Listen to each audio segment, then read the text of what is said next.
the end of it. So those plates in full size look like this guy over here.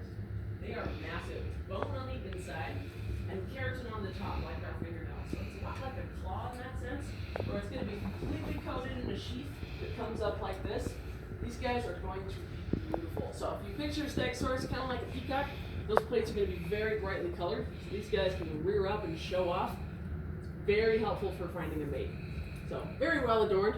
And their self-defense mechanism, these really cool spikes you see right there on the tail. It's called a thagomizer. Super cool word. But those guys swing around like this on the tail, and they're used to defend themselves. And so we've actually found bones of Allosaurus, that big guy over there, that have these tail spikes lodged in them. So they're using these for self-defense, which is pretty neat. And we got some other really cool kinds of Stegosaurus fossils over here as well. Anyone see anything weird in this road? Yeah. So this is part of the road cut down by Dinosaur Age, about 5 minutes down the road from here. This guy is from the same quarry where the first Stegosaurus in the world was found. They had a layer of clay that was excavated off the top, and in 2004, our museum director found the largest Stegosaurus footprint on record. This guy is really cool. Part of how we know that's a Stegosaurus footprint, because if you look at our Stegosaurus foot over here, they're one of the only dinosaurs that have square toes. Kind of a weird, unique Stegosaurus thing there. So these guys are stepping right there in that thick layer of mud. You can see exactly where those toes would have landed in that mud layer. So pretty cool. But our environment here in the late Jurassic Morrison is very different than it is today. So we don't have any rocky mountains around this time period. Super flat, super dry. It's a lot like Africa, much closer to sea level. So it's an open floodplain that's kind of this big savanna environment. These giant 12,000-pound school bus-sized dinosaurs are just walking right there in that trackway and making these big footprints. There's something weird about this guy. So if you look at our foot, they don't have a heel. There's no heel back here and no bones back there in the foot. If you look at our footprint, it looks like there's a heel. Does anyone ever guess what?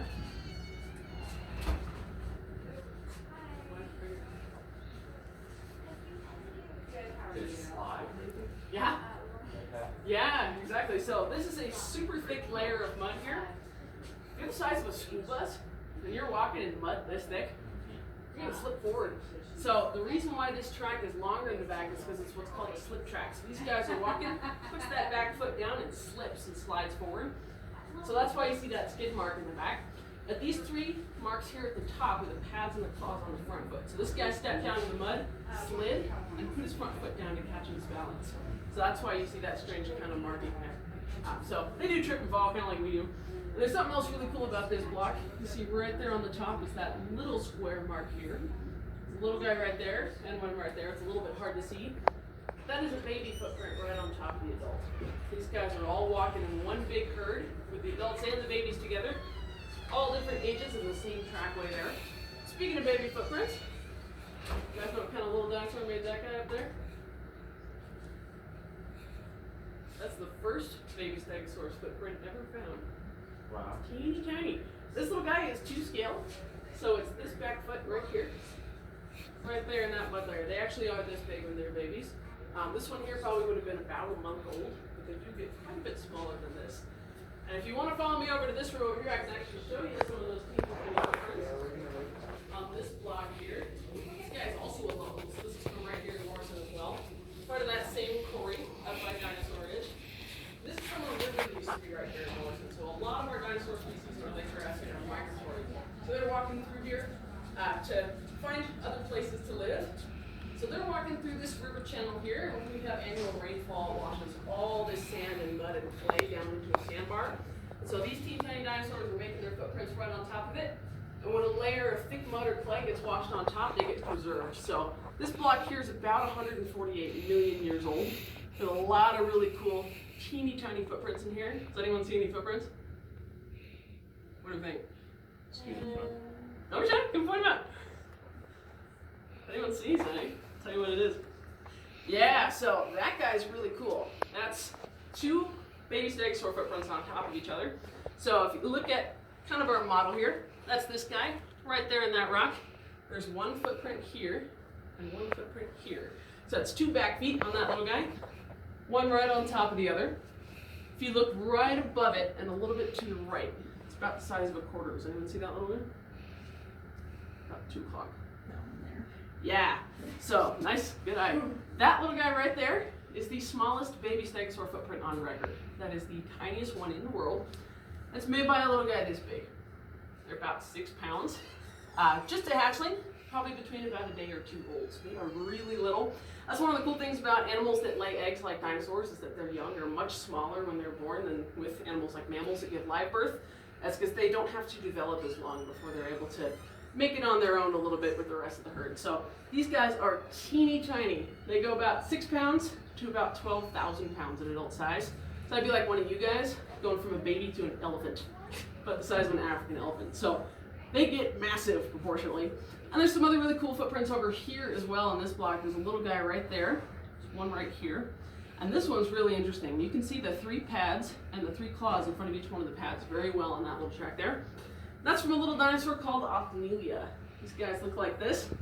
About the size of a puppy. They're only about this big. Big puppy, maybe. But these guys are really cool. So they're up bipedally, and they're omnivores like we are, so they're eating plants and meat. Probably running that same exact trackway, just a couple hours apart from those baby stegosaurs. So they're all right here in that same kind of spot. Does anyone see the dinosaur bone in here? What do you think? I would say maybe like right there. Yeah, nice. Yeah, so that is a rib bone from some kind of dinosaur species. The way we know that that's a dinosaur is because dinosaurs are the only animals here in this time period that are actually able to get that large. We have no idea what species it belongs to because this rock is about as hard as granite. So getting this out would crack right there. There's a natural crack that flows right through that track, break it in half. So in the meantime, we don't know what this guy belongs to, but there's a lot of other bones in this block. If you see it kind of on the backside right there, right on the end where you're standing, it's kind of that reddish brown color. Okay. That's fossilized bone, most likely from the same individual right next to him. So there's a whole bunch of bones embedded in here. Just unlucky for us, can't get them out. At least not yet, not until the technology improves. But all the boulders that we have here, including that big Stegosaurus footprint, are full of dinosaur bones, just like the one right behind you over there. That trackway is really bizarre. So these guys over here are baby Apatosaurus footprints, also from right here in this area. So if you see this series of tracks that goes down this way, there's a couple that go down this direction as well. These are all the hind feet of baby Apatosaurus. So that giant 90,000 pound long neck dinosaur has a little 30-pound infant, that big, that is to scale. So these guys are up on their hind legs, because these are just back feet, running right there in that trackway. The reason why they're running is because if you picture one of those little guys in the bushes, that's dinner for Allosaurus or any other big predator. So these guys are with their parents constantly until they get to a large enough size to fend for themselves. So if you see this big kind of a concavity up here, comes all the way up to about here, about a foot up from the ceiling beam and back down. You're looking at about a third of it. That's an adult footprint right next to them. So these guys are walking in the same exact trackway, right next to each other, not even 8 inches apart. A lot like you see with ducks, all little babies running behind the mom like at the park. Same kind of thing going on here. So just like birds, dinosaurs are really good parents. They take very good care of their young. And so they're all right in that same little spot running together. Just like you see up here, it's guys to scale. So that's the size of that adult footprint right next to the little guy. There's a couple of really cool features about these tracks as well. If one of you guys wants to feel right up there, you can actually feel exactly where the claw sunk up into the mud. Same kind of thing going on with this guy here. That is the front claw on that big guy. That really big claw on their front foot digs right into the mud. So there's a couple of really good key indications here that this is actually Apatosaurus, which is awesome. We got some other really cool kinds of sauropod dinosaurs over here as well. I'm sure some of you guys have heard of the strange Brontosaurus Apatosaurus debate, where they say Brontosaurus is not actually a real dinosaur. They are. This is the actual museum that settled that debate here because of a discovery our museum director made. So Brontosaurus is a valid taxon. It is an actual dinosaur. And Brontosaurus and Apatosaurus are separate species. So this guy's still valid. He's pretty cool. We've got a juvenile Diplodocus there in the middle. And that one over there is called Camarasaurus. These guys are all living together in the same spot right here in Morrison. They're able to do that and coexist with each other because they eat different foods. So if you look at Diplodocus over here, see how those teeth are really thin, kind of needle-like, like a pencil? These guys are what we call high tree browsers. So they're at the tops of trees, stripping off all the leaves off of those branches. They got a super gentle bite. Very different than Camarasaurus over there. We like to call that guy our wood chipper because he actually eats wood. So their teeth are much harder. They got a much thicker enamel layer. So they bite down really, really hard and break off branches and eat them. So eating slightly different parts of those trees, and that's why these guys are able to live in the same spot, because they're not fighting for food. But the weird thing about these guys, if you look at our mouth here, do they have any back teeth? What are they not doing? Eating meat? Well, they definitely don't eat meat. That'd be pretty scary. Yeah, these guys are plant eaters. They're not chewing. Yeah. So not a single one of these sauropods here chews their food, including Camarasaurus that eats wood content. So these guys do what birds do, where they swallow rocks, kind of those bits of grit like with chickens. So these guys swallow stones called gastroliths or gizzard stones, and that grinds up all their food internally rather than chewing it inside of their mouth. So even the wood that Camarasaurus over there is swallowing just gets ground up with rocks in their gut. So a little bit different kind of digestion there. And another really weird thing about these guys, does anyone know where their nose is?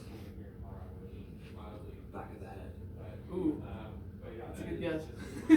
There is something weird in the back of these guys' heads, but not quite. On the sides of their heads? Not quite. That's a good guess though. So most dinosaurs have their nose right here. These guys don't. Their eyes are on the side of their head, like you see with horses. So a lot of herbivores have eyes here on the sides. That's why they look at you funny. Helps them with seeing their surroundings really well. So their eyes are right here. That's their sinuses. Any other guesses? So in front of their eyes? Yeah. It's on the top of their skull. Their nostrils are right there. Huh. Right on the top of their head. Like if you took your nose, put it right here. These guys are smelling on the top, which is pretty strange. So they got nose on the top of the head, eyes on the side. You said back of the head, that's where their ears are. So you typically think that the ears would be on the side like our ears, but their ears are in a teeny tiny hole right back here. So completely different head anatomy where all their sensory information is coming from. These guys are pretty strange. Do we have any questions about our sauropods here before we go upstairs? Or Stegosaurus or any other dinosaurs?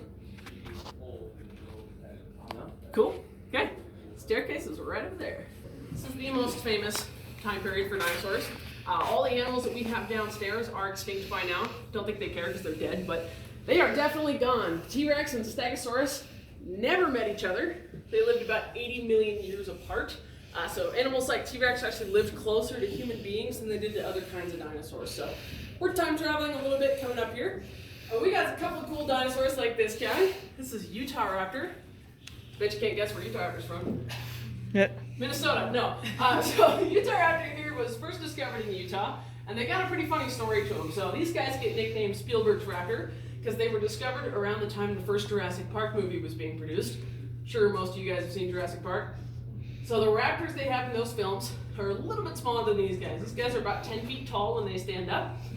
The one that they have in the movie called Velociraptor doesn't look like that at all. Does anyone know how big they actually are?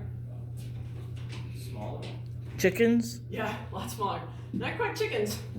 They're about like a turkey. So they are much smaller, not nearly as tall. So very different than these guys. Films are inaccurate, I won't get into it. But they're pretty cool. So Utah Raptor here is really neat. If you look at kind of where she's posed here, she's got her arm in her mouth. Does anyone have any idea why she's got her arm in her mouth like that? What's she doing? Grooming. Yeah, what's she grooming? Feathers. Feathers. Yeah, so Utah Raptor, like pretty much all other raptors on the planet, is a completely feathered animal. Most likely head to tail. And these guys have secondary feathers that come down the length of their arm, just like you see in animals like modern birds. So they've got these beautiful long feathers that come out like this. They're going to be grooming those feathers, picking off parasites and things like that, keeping them super clean. Not for flying, thankfully, that'd be horrifying. But these guys use their feathers for things like display or camouflage, insulation, things like that. So very useful for really big predators like these guys. And all raptors have these super cool claws you see right down here on their foot bones. It's called a killing claw. And those claws work kind of like a switchblade, where it's held up by tendons and muscles. It's going to keep it off the ground so it stays sharp. And when they hunt, it's going to go right down like that. It's going to help them with sinking into their prey animal. So these guys are pretty brutal.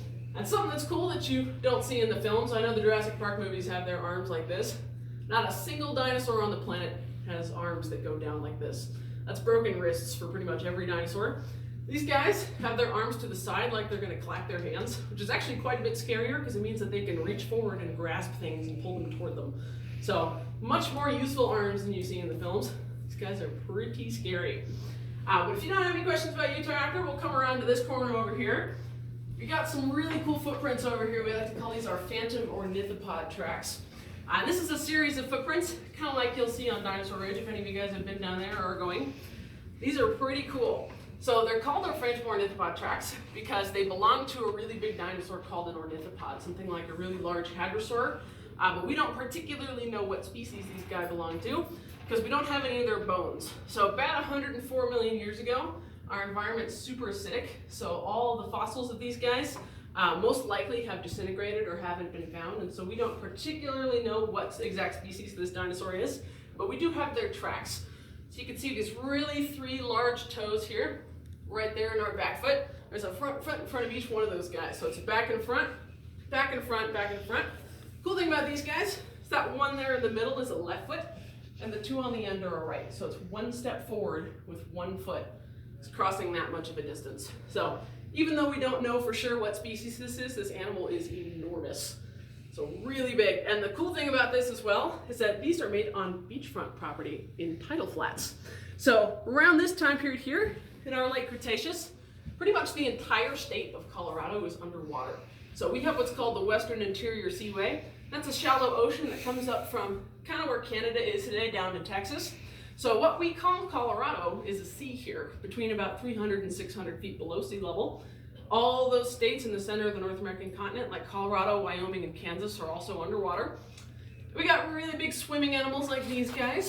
This is also a mosasaur, like that Tyrannosaurus downstairs. So these guys are more closely related to snakes, and they're pretty cool. They've got all those pterygoid teeth in the back of the throat there, the unhinging jaw, and the parietal eye on the back of their head. So really neat. And just like whales, got all 5 of their finger bones in their flippers. So those bones get modified and used for different things. Also like this guy here, this is Geosternbergia, big name, cool pterosaur. These guys are flying reptiles, also not dinosaurs, but closely related. And they're flying over that seaway there and diving for fish and swallowing them. And so if you look at our beak over here, we got no teeth, it's completely smooth. So those fish are gonna get swallowed, go right down that hole you see right there, into a throat pouch like you'd see on an animal like a pelican. They're gonna go right into their gut. But something that's cool about these guys, it's a little bit different than dinosaurs. So we got 5 fingers on our hands, right? These guys have 4. So they're missing 1 finger, a little bit different. So 4 fingers, got a little bone up here.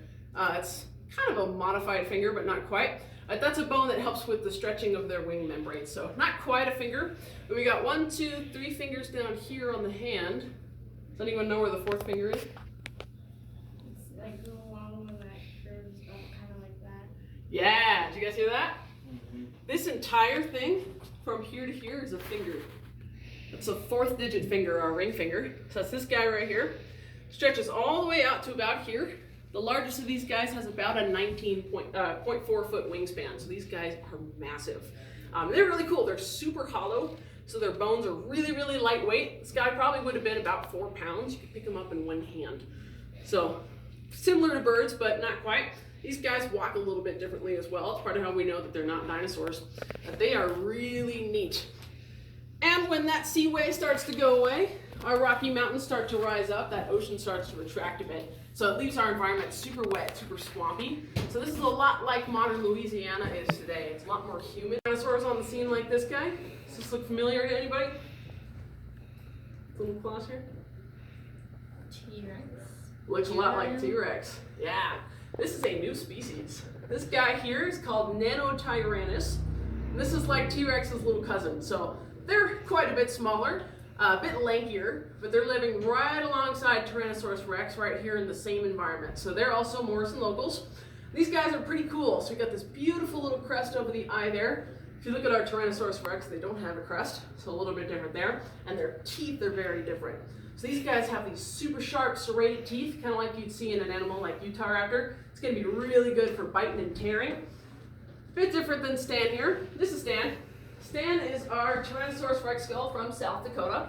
And the reason why we have a T-Rex from South Dakota is because this guy is both the largest and the most complete T-Rex skull ever found. So he's pretty cool. But T-Rex is also from all over in Colorado as well. The first T-Rex fossil was actually discovered about 15 minutes down the road from here, down in Golden, where an 11-year-old kid found a tooth about this big. So they're everywhere. Someone in Littleton in the 90s found part of a skeleton in their backyard. So you can quite literally picture taking a hike along the Front Range and stumbling on bones. It does happen. These guys are everywhere, and they're really cool. So if you look at our teeth here, these guys constantly shed their teeth. So a little bit different when we lose our teeth one time when we're kids and regrow them. These guys lose and regrow their teeth throughout their entire lives. So if you look at the bottom of these teeth, you can see we got these little ones growing in right there. There's a little guy right there in that socket as well. You're more than welcome to feel these if you'd like to touch it. Weird thing about T-Rex teeth, it's a little bit different than animals like Nanotyrannus, is that these guys have really dull teeth. Not a single one of these teeth here is sharp. They're completely dull, and they're very thick on the bottom. You can see how large those are. It's kind of like a really big banana. These guys have what's called a bone-crushing bite force. So rather than biting and tearing like other kinds of dinosaurs do, Tyrannosaurus Rex bites down with a 12,500 pound bite force that shatters bone tissue. About 6 times that of a hippopotamus. So these guys are biting down really hard. The reason why they're able to do that is because if you look at our skull over here, see how these bones are kind of loose? Got a little gap right here, some looseness right there. It's because their skull has to wiggle every time that they bite, otherwise they break their own face. So with that bite force, that lower jaw there is going to shift just a little bit, and it allows them to accommodate for that. Raptor Rex, we got a giant nasal passage right here. These guys have an amazing sense of smell. They can probably smell you about 3 miles away, kind of like a dog. These guys are awesome. We've got a series of rings here in the eye. It's called a scleratic ring. It's a series of bones there that are actually inside of the eye. That helps with their vision. So that's something that birds have today as well. And these guys have amazing vision. So very different than they tell you in the Jurassic Park movie where they're like, oh no, move, you can't see it. Completely wrong. These guys can see all the way partially behind their skull. So their peripheral vision goes all the way around like this. Bit better than ours extends around there. So these guys have an amazing sense of sight, an amazing sense of smell. It's a very well adapted predator. Something cool about Stan in particular here. See that hole? So there's one hole right here. There's a little guy right there. And a couple in the back of the skull as well. They're only on one side of the face. This guy was not born with them. Does anyone know what they are? He was attacked. Yeah. So if you guys have ever seen nature documentaries where male lions will fight for dominance, things like that, very similar kind of thing going on here. So it's an interspecific competition. So we've got most likely 2 male Tyrannosaurus Rexes. And this guy got bit on the side of the skull so hard that those bone-crushing teeth shattered all the way through about an inch of bone tissue and cleared through the side of the face. So this guy got bit really hard on the side of the head.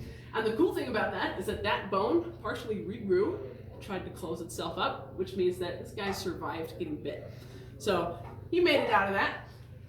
That bone tried to heal itself. And there's another weird injury on the side of this guy's face over here if you guys want to come around the corner. Might be a little tight, but there's a hole right there. You guys see that? Yeah, I can. Right there. So that hole is from a bacterial infection that this guy had. So he had an infection really bad on the side of the jaw here.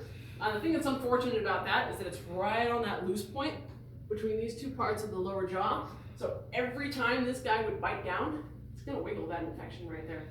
So that infection being bad enough to degrade the bone in its face, when it moves like that, it's going to make it really hard to eat. But recent analysis of Stan here showed that this guy actually most likely died of head trauma. So he went through a lot of injuries, a lot of infections and things like that, just like modern animals. Probably pretty short and brutal, but a little bit different than dinosaurs like this guy. They would have been fighting each other. This is Triceratops Fortis, and this girl is really cool. So this is a teenager, not at full size, so it's a sub-adult. At full size, these guys would be most likely through the ceiling with their frills, so they get a lot bigger. And just like all other kinds of herbivores, like our sauropods, we got our eyes on the side of the head here. A lot of people think what makes Triceratops unique is their brow horns, because they're called Triceratops, 3 horns. And they are pretty cool. So we got this bone here on the horn. It's got a layer of keratin, just like fingernails and claws. Right over the top, makes it a bit longer. But what makes Triceratops unique is not their horns, it's their teeth. These guys have amazing teeth. They're a lot sharper than Tyrannosaurus Rex teeth are. And so what these do is that they're kind of all almost fused together in one really tight spot in the back of the mouth here. So we got a beak in the front where they can pluck up their greens. And these teeth here in the back are so sharp and they're so good at chewing that they grind their food down into a paste that they can just swallow like a liquid. And of course, being true dinosaurs, when those teeth get worn out, pop right out of the mouth and grow new ones in the same spot. So when we do our digs in Wyoming in the summer, we find all kinds of teeth like Triceratops teeth. They lose them all the time. And my favorite fact about these guys, being true dinosaurs, what are they covered in? Scales. Scales too. Something else. And feathers. And feathers. Yeah, you'll never see that in the movies. But these guys have what's called a type 2 feather. It's a lot like a quill, and it runs down the length of their back down to their tail. So kind of like a weird bird porcupine. These guys are a little bit spiny, so they have cool feathers down the length of their back there. A couple of cool things about this guy as well. We got all these blood vessels and nerves that go up the length of our frill here. A neat thing about their frill, you guys take your hands like this, touch the back of your head. You have bone on the back of your head? Right, so your skull wraps all the way around to where your neck is.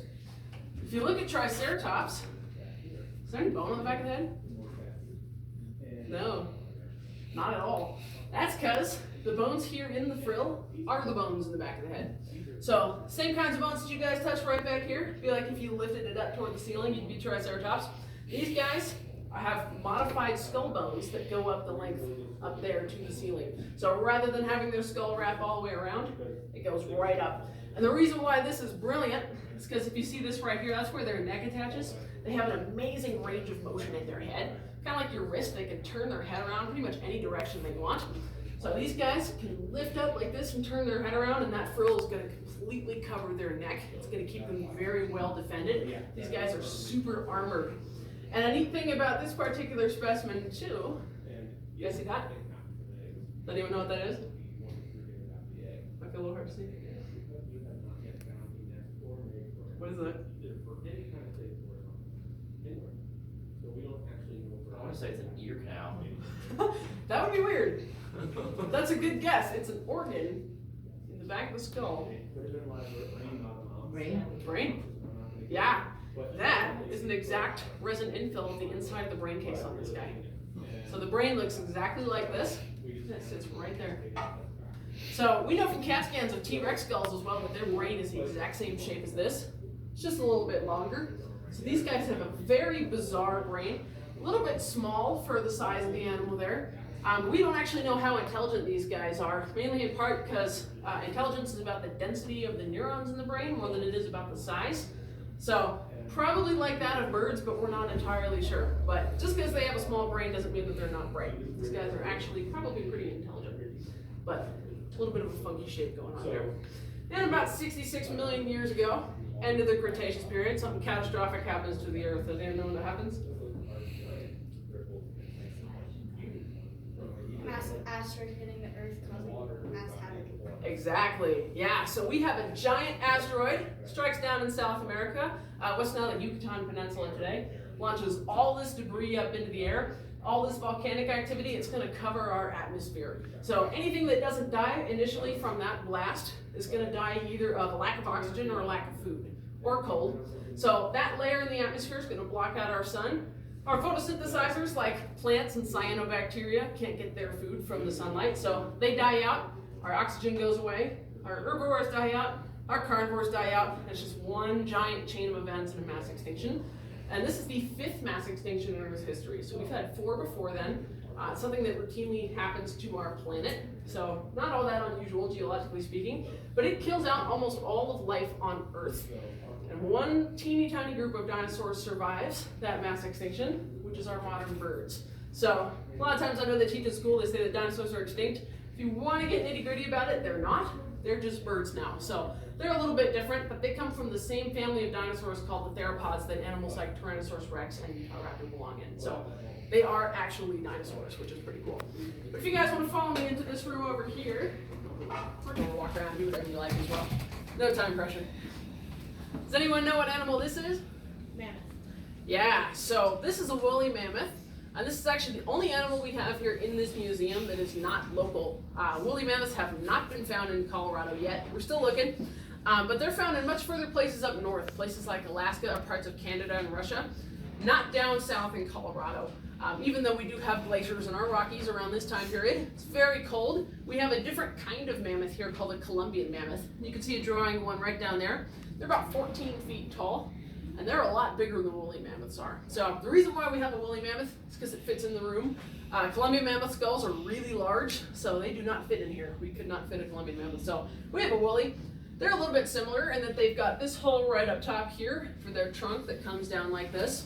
When woolly mammoths were first discovered, they actually thought that that was an eye in the center of the skull, and that's where the myth of Cyclops comes from. It's these guys. So, like Mike Wazowski from Monsters Inc., they thought that they had a giant eye in the center of the head. But they don't. That's their trunk. Being herbivores, we got eyes on the side of the head here. Their teeth are super strange. So if you take a look at our teeth down there in the lower jaw, kind of looks like the bottom of your tennis shoe. It's a whole bunch of herbivore teeth that are fused together into a plate like that that helps them with chewing up their food, which is pretty cool. Same kind of thing going on with their tusks here. These are also teeth. These are what we call incisor teeth. So it's the teeth in the front of the mouth here. So it's just super long and modified in these guys. And my favorite thing about mammoths, you guys see those little holes right there? Does anyone know what those are for? Any guesses? It's a trick question. It's kind of weird. These guys right there. Something that cats have. Whiskers? Whiskers. Yeah, mammoths have whisker pads right there. So they've got whiskers, which is really strange. But it's something that a lot of mammals have as well, including actual cats, like those guys over there. That's our saber-toothed cat, or our Smilodon, like the one you see in the movie Ice Age. But they're pretty cool. They can open their jaw about 30 degrees wider than lions can, or other big kinds of cats. That's to accommodate for those massive saber teeth you see in there. And so those teeth help them with eating their food. They sink into the neck of the animal they're hunting, and it's essentially a one-bite takedown. So it's a little bit scary there. But that's part of why saber-toothed cats are extinct, is because when our climate started to change here and our glaciers started to melt in the Rockies, these guys, when their prey animals died out, if you're that specialized, you starve. So they had nothing to eat. So luckily for hikers, that's why we don't have saber-toothed cats anymore, so we don't have to worry about those guys. But a lot of animals in nature have saber teeth as well, like that guy right over there. That is Therium. Belongs to an extinct group of animals called the Uintatheres. They look a lot like rhinos, but we don't have any modern equivalent for these guys today. They are completely extinct, but they are complete herbivores. So we've got all these herbivorous teeth you see right here. These are our molars and premolars. And they have saber teeth as well, even though they're not hunting at all. So for whatever reason, Mother Nature likes to hand out saber teeth to mammals. A lot of animals have them, including some of our modern animals like musk deer. Warthogs have saber teeth, and so do walruses with their big tusks. So a lot of really cool guys there. And my favorite animal in this room is this animal you're looking at right here. This is called Archaeotherium, and it also belongs to another extinct group of animals called the Entelodonts. They're omnivorous, so we got all these flat teeth here, and these big bone-crushing teeth there in the front, a lot like you see on animals like Tyrannosaurus. But these guys, being Entelodonts, are extinct, and they look like a giant predatory boar. So very similar in looks to an animal like a pig, but they're actually more closely related to animals like hippos and whales. So not pigs at all, they just look like pigs. And just like hippos, we got all these muscles that come down the side of the face there with a really, really strong bite force. So this is a giant pig-like predator that was running right here in our front range, which is super cool. And we got some other cool kinds of teeth on the wall over here as well. So yeah, get out of your way here. Like this guy right up top. This is our American lion. We used to have lions right here in Colorado. They're larger than African lions are, and they're also dead. And we got our big short-faced bear here. This is one of the largest bear species in the world. Pretty cool. And this guy, does anyone know what animal this is? I like to call him Sid. That might be a good hint. The sloth? Yeah. Giant ground sloth. Giant ground sloth. Yeah, so this is Megalonics, also called the giant ground sloth. And these guys are about this tall. They are massive. We're actually renovating this room right now, so in a little bit we're going to have a full skeleton of one of these guys in here and a saber-toothed cat, which will be really cool. But they're called Megalonics Jeffersoni, or Jefferson's ground sloth. And the reason why they get named that is because the species was actually named by former President Thomas Jefferson. So he actually wrote a paper on it. You can find it on Google. It's really funny. But he named this species of sloth here, and they're a little bit weird. So they've got these kind of flat, rectangular herbivore teeth here, all the way down the back of their mouth. Show of hands, does anyone here like avocados? Okay. Now these guys are the reasons why we have avocados today. So early prehistoric avocados have a pit about this big, very little green flesh around them. So animals like Megalonics would swallow those fruits whole, drop them in their dung as they'd migrate across the continent. And so that allowed avocados to proliferate well enough to have enough genetic diversity to survive the Ice Age period. So that's why we have avocados today. It's because of these guys, which is pretty cool. So you can thank them for Mexican food. And we got some cool animals right behind you over there in those two tanks. These are some living guys. They are real. And the one by the window, well, actually there's two windows. The big window are two bull snakes. So I think they're both sleeping right now. But they're sisters. There's one named Squiggles and one named Wiggles in there. Bull snakes have been around since the Pliocene period, about 5 million years. So they survived the Ice Age here, just like our box turtles over there. Got 3 box turtles in that tank. Also a Colorado native animal. Also surviving the Ice Age in the Pliocene. Does anyone know what other kinds of animals survived the Ice Age? Shark. Definitely sharks. Yeah, sharks have been around a really long time. I think before trees. Wow. Yeah, super strange. Any other guesses? Roaches. I hate that answer. Unfortunately, cockroaches, yeah. Roaches are definitely still around. Who's in this room right now? Humans? Yeah, people. So some of the earliest evidence of human beings in the North American continent spans back, I think, about 40,000 years. So we've been here a really long time, and still around. So we survived that Ice Age period as well. And there actually are a couple of really cool sites around here, like the Lamb Springs site in Colorado that has mammoth bones right next to early human archaeological evidence, like spearheads and things like that. So we were coexisting with each other for quite a while, which was pretty cool. But we did survive that Ice Age period too. Do we have any questions before we go see our laboratory?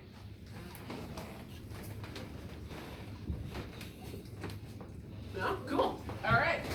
Should be enough room in here for you guys. I could probably in here. You guys can kind of fill up the space however you're most comfortable. I think if the dinosaurs were still around, they'd argue with you that we've been around a long time. Good Comparatively thing we actually do have speaking. dinosaurs still around. Yeah. Geologically, a long time is not really that long. Yeah. There's an interesting visual you can think of where if the entire history of our planet is the length of your arm from your shoulder down to your fingertips, that being about 4.5 billion years old, the formation of our planet down to modern day here. If you take a nail file and just strike a couple of times across your nail on your middle finger there, the entirety of human history would be erased. So completely gone. So geologically speaking, we're pretty new. Not as old as animals like dinosaurs, but yeah, you're right. Long time, relatively not very long. Oh, cool. So this is our research laboratory. This is where we do all of our fossil excavation work here. We got a couple of cool projects we've been working on. Our most famous fossil discovery here at this museum is this guy right behind me over here. This is Kevin. You guys have seen the Pixar movie Up. The big blue bird in that film is Kevin, so that he's named after. But this is the most important specimen here. Like I was talking about Brontosaurus and Apatosaurus downstairs, this is the discovery that essentially put the nail in the coffin in that argument. This is the first part of the front of an Apatosaurus skull ever found, and it is the only one in the world. This guy was discovered by our museum director here. So what you're looking at here is a bone in the front part of the jaw there called the maxilla. Right behind where you're standing there on that whiteboard, you can see that shape there in purple. So that's the maxilla. Still got some of the teeth attached to it. This is our premaxilla, or that part in teal right above it that runs from the teeth to the nostril. And this bone here is about paper thin. So the likelihood of a skull like this being preserved and not getting picked apart by scavengers or crushed up by geologic processes is so low that finding this guy is extraordinary. So Kevin really should not exist. It's like 1 in a billion chance to find something that's this brittle. So we're very excited to have Kevin here. He's pretty cool. But if you take a look at this diagram here, this is part of how we know that Apatosaurus and Brontosaurus are completely separate animals, different genus and species. It's because that's a Brontosaurus skull. Same part of the skull there. They are completely different. Very different teeth, very different jaw shape, completely separate animal, which is very cool. And a couple of weird things going on here as well. This guy's from our late Jurassic, so it's about 150 million years old. Same time period as all of our dinosaurs downstairs, like Stegosaurus and Allosaurus. Speaking of Allosaurus, see that bone right there? That's the bone called the jugal, which is the cheekbone on an allosaur, that part in lime green on the board there, right under the orbit where their eye would be. So that bone right there is this guy. And the reason why we see an Allosaurus bone right next to an Apatosaurus skull is because these guys are from a river that used to be right here. Same kind of river that those footprints were made in downstairs. So all those bones come from dinosaurs that die miles upstream. They get washed downstream and all kind of jumbled up and fossilized in the same spot. So that's why we find bones of other species in the same area. Same kind of thing going on with this block over here. This is also about 150 million years old, from the late Jurassic period, from the same quarry. So these guys are all right next to each other. And we have bones of different kinds of species all in the same area here as well. So what you're looking at right up top there is a rib from an Apatosaurian. So it's a really large Apatosaurus-like dinosaur. And that's one of their dorsal ribs, one of their rib bones there in their rib cage. Goes all the way down like this. The really cool one in this block is that underneath this protective plaster jacket here, we have what's called an articulated sauropod foot. Keyword being articulated, and that means that all the bones in that long neck dinosaur's foot are still in place in the way that they were when they died, which is also very rare because, once again, likelihood of getting picked apart by scavengers or crushed up is so high. Finding something like that still all in their original spots is not very likely. So we're very excited to be working on that. But the way we work on these fossils here is with a tool that's called an air scribe. And it looks like, over here, looks like this. Kind of like a baby jackhammer. That's the tool that makes all these little marks and ridges you see right up here. And so it uses compressed air, makes a weird little vibration noise like this. Kind of like going to the dentist. So that tool there is going to push compressed air out. So it just blows air. Won't hurt you. And it's going to oscillate that carbide tip back and forth there. That's going to slowly vibrate and chip off bits of that sandstone. So the pieces it breaks up under a microscope are like that big. They are tiny. And the reason why we're going slow is because there is no such thing as sterile rock in here. Everything has the possibility of having a bone. And if you look at these little guys right there at the top that are circled with Sharpie marker right up there, those are tiny fossils. So these are what we call microfossils, or teeny tiny bones that are left behind by really small animals. Things like baby dinosaurs, little lizards, little reptiles, things like that. Sometimes fish. Sometimes they're little bits of larger bones that have been kind of broken off and washed up in that stream. But everything is significant. So we are super slow and super careful with these guys so that we can protect little bones like that, because sometimes they tell us a whole lot about our environment. Would anyone like to try the tool? You're more than welcome to. I'll give it a shot. Alright, let's get some safety goggles going on here. I'll go for it. If you got glasses, you're probably okay. You don't have to wear them if you don't want to. But you're going to want some glasses here. If you're standing in the room, you're going to want goggles, trust me. You don't want to get sandstone in your eyes. It's not fun. Okay, so you're going to hold the tool with two hands, however you're most comfortable. Right down in here. Turn it on for you. You're going to go kind of a gentle, slow, like forward pushing motion. Yeah, anywhere underneath that circle.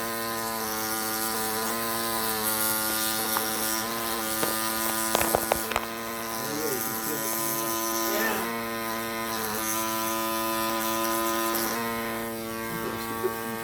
See why it takes a really long time? Yeah. Yeah, this block, we've been working on it for about 3 years. And it used to come out to about here. So it's taken us 3 years to get the other half of that small enough to fit on a table that's now in our back room. So Yes, I keep on. it's tedious. You want to try it? All right. So 2 hands, however you're most comfortable, right down in here. There you go.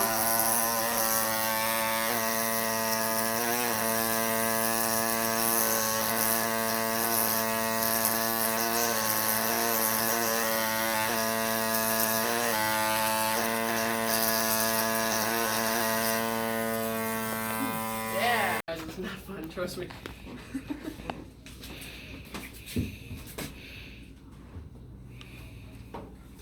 you're most comfortable. 2 hands, just like that. I'm going to take that knot right there. So right down here, just kind of a slow, gentle push forward.